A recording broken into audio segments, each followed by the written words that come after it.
tidak bosan melayani Ramadan selama sebulan. Ini perlu kita ingatkan. Kenapa? Karena ya di mana-mana tempat masjidnya awal-awal ramai, nanti akhir-akhir sepi, ya gitu. Kenapa? Karena orang bosan, jenuh.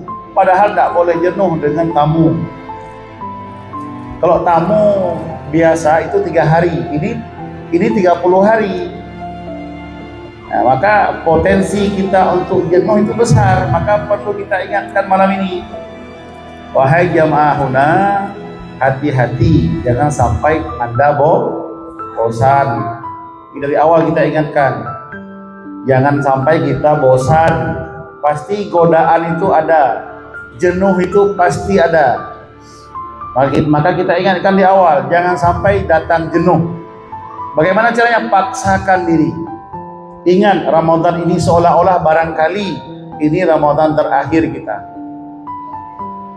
Belum tentu tahun depan kita bisa jumpa lagi. Maka gunakan waktu kita sebulan ini untuk memuliakan Ramadan dengan aneka ragam ibadah.